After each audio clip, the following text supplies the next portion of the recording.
ಪ್ರತಿ ತೆಳ್ಳಗಿರೋ ಮಗು ವೀಕ್ ಆಗಿರೋದಿಲ್ಲ. ನಿಮ್ಮ ಮಗು ನೋಡೋದಕ್ಕೆ ಬರೀ ಮೂಳೆ ಮೂಳೆ ಥರ ಕಾಣಿಸ್ತಿದೆ ಅಂತ ಪ್ಯಾನಿಕ್ ಆಗಬೇಡಿ.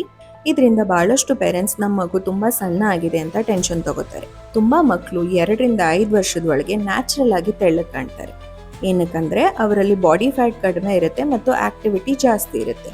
ಸೊ ಏನು ಇಂಪಾರ್ಟೆಂಟ್ ಅಂದರೆ ಮಗುನ ತೂಕ ಸರಿ ಪ್ರಮಾಣದಲ್ಲಿ ಇನ್ಕ್ರೀಸ್ ಆಗ್ತಿದ್ಯಾ ಅನ್ನೋದು.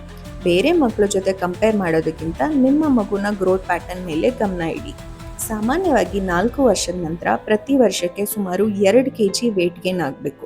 ಇದ್ರ ಜೊತೆಗೆ ಮಗು ಆಕ್ಟಿವ್ ಆಗಿದೆಯಾ, ಆಟ ಆಡ್ತಿದ್ಯಾ, ಎನರ್ಜೆಟಿಕ್ ಆಗಿದೆಯಾ ಅಂತ ಕೂಡ ಗಮನಿಸಬೇಕು. ವೇಟ್ ಹೆಚ್ಚಾಗ್ತಿಲ್ಲ ಅಂದರೆ, ಮಗು ಬೇಗನೆ ಸುಸ್ತಾಗ್ತಿದೆ ಅಥವಾ ಊಟದ ಕಡೆ ಇಂಟ್ರೆಸ್ಟ್ ತೋರಿಸ್ತಿಲ್ಲ ಅಂದರೆ ಆವಾಗ ಡಾಕ್ಟರ್ಗೆ ತೋರಿಸ್ಬೇಕು.